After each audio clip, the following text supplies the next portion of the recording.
Welcome to Cinema Bites.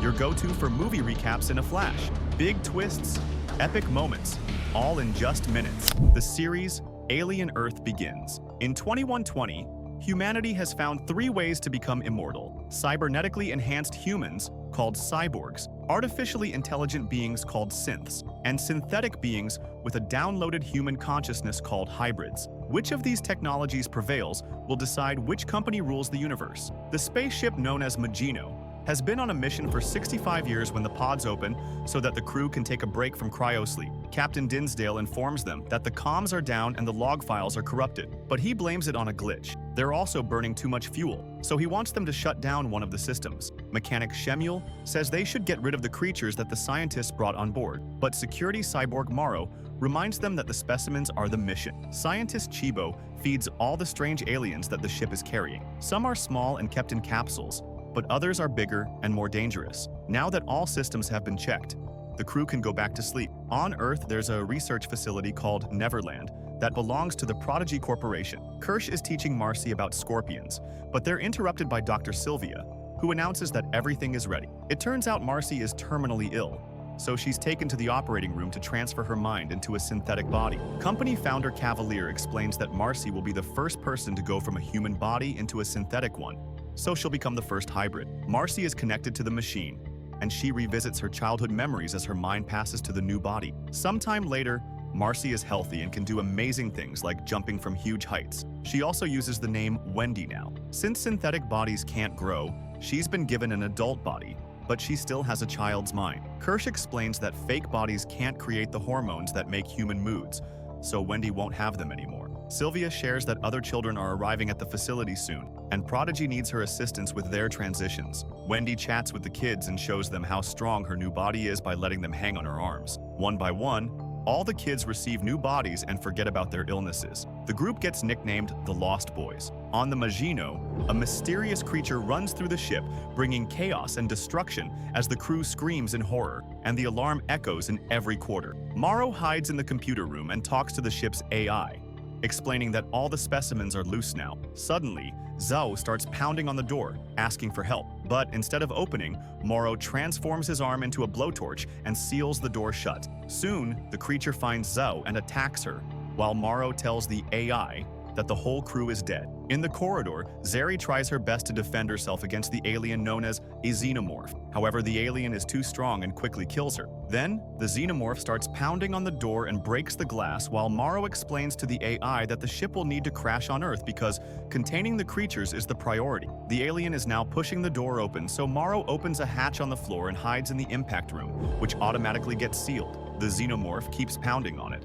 but Morrow just gets ready for the crash. Meanwhile, Hermit arrives in the city of Nujum, which is run by Prodigy. Wendy watches him on the security cameras while commenting on his story. He works for Prodigy too, and thinks his sister Marcy is dead. Seeing him again reminds her of their childhood together. While Hermit is on a roof talking to his co-workers, they suddenly feel the building shaking. At that moment, the Magino crashes in the city with a huge explosion. Hermit and his team rush downtown to evacuate people and guide them to avoid the falling debris from the destroyed buildings. While the team searches the wrecked ruins for survivors, they come across the ship and get inside through a hole in the hull. Back to Morrow, he uses his transformed arm to escape the impact room. He wanders through the ship, finding the crew's bodies all over the place. When he sees Hermit's team on the security camera, he calls the ship's company Wei and Utani to warn them. In Neverland, Cavalier announces they'll keep everything they find on the ship. Wendy sees her brother on the security footage and says her team should go too. Cavalier agrees to let them out under Kirsch's supervision. On the Magino,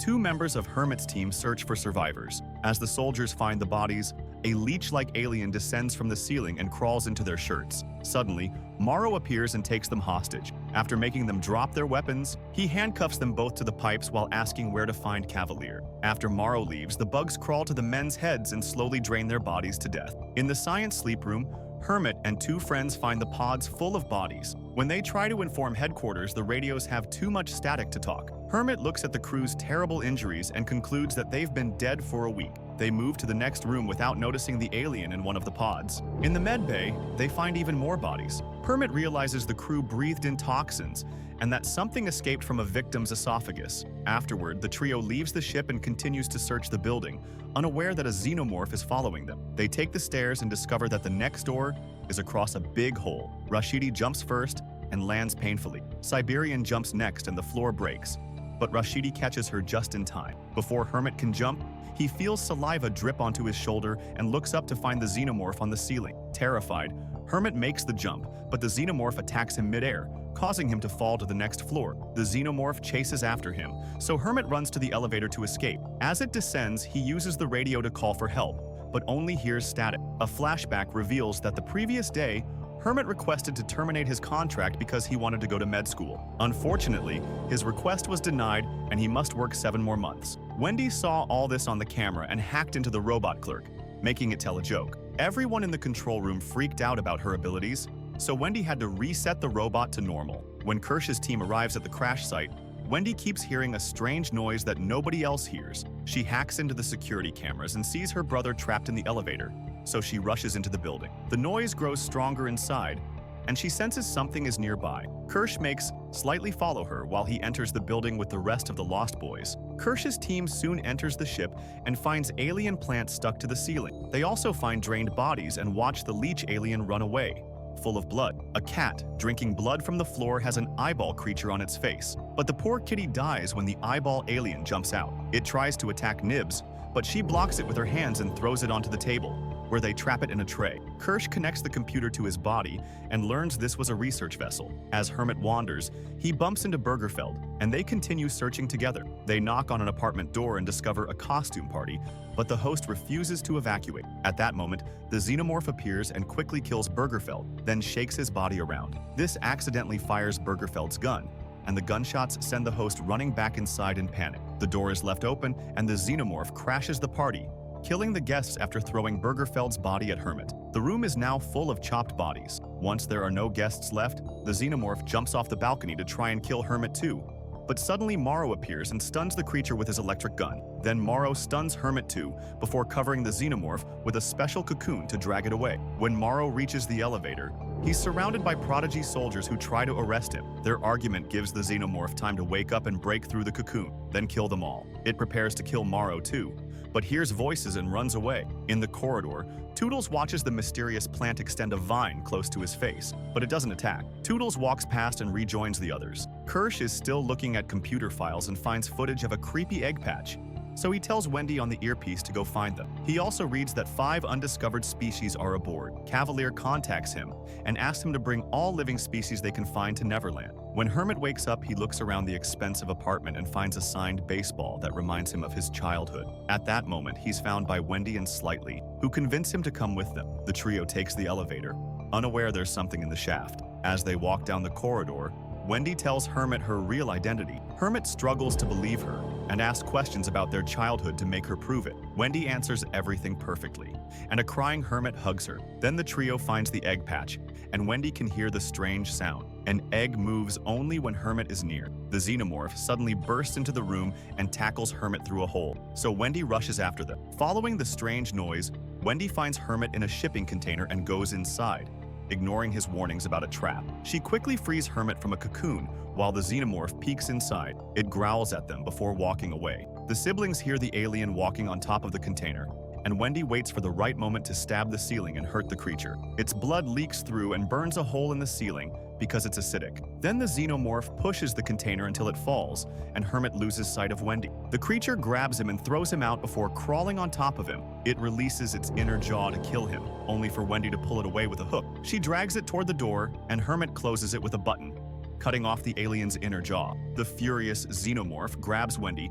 and drags her in before the door finishes closing. Hermit bites the cables behind the button to force the door open again, and he's shocked to discover the xenomorph has been decapitated. Wendy collapses as her head leaks a white substance. After throwing up, Hermit passes out too. Meanwhile, Slightly finds a xenomorph shedding. He gets scared when he hears a noise, but it's just me looking for him. While they discuss the eggs, Morrow surprises them from behind and threatens to shoot them if they don't. Then, he connects the computer to his brain and copies all the data from the ship. Morrow transforms his arm into a blade and pushes slightly while asking, "When is a machine not a machine?" He's interrupted by Kirsch, who recognizes him as the only crew survivor. Kirsch and Morrow argue over who the ship belongs to now. At that moment, one of the eggs opens, so Morrow jumps through a hole in the wall to escape. Afterward, Prodigy picks up the Lost Boys, the rescue team, and the alien samples to take them to Neverland. While Sylvia operates on Wendy to fix her, Cavalier takes a look at the aliens. Kirsch worries when he sees an egg opening and drags him away.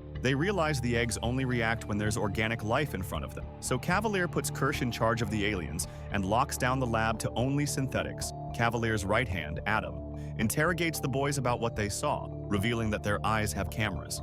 In the evening, Morrow manages to sneak into the city. He steals a phone from a random bystander and calls Utani, the CEO of Utani Corporation. He tells her that he has the data, but not the creatures. But he plans to get them back because they're his life's work. Sometime later, Slightly hears Morrow's voice in his head. It turns out Morrow attached a device to Slightly's neck when he pushed him, so they could have a personal communication line. Morrow shares that he used to have a daughter and asks Slightly to be his friend. He only hangs up when Slightly agrees. Meanwhile, Wendy wakes up feeling better and continues to hear the weird sound, so she follows it. In the lab, Kirsch and two Lost Boys cut into the egg to find an alien known as a facehugger. As the creature squirms, the noise gets worse and hurts Wendy's ears. She rushes to the lab and watches Kirsch cut the facehugger open, removing a parasite from its body. The noise gets so bad that Wendy collapses. In the operating room, the doctors operate on Hermit and remove one of his lungs, which is preserved in a tube. Kirsch comes in and drops the parasite into the tank, so it embeds itself in the lung. Later,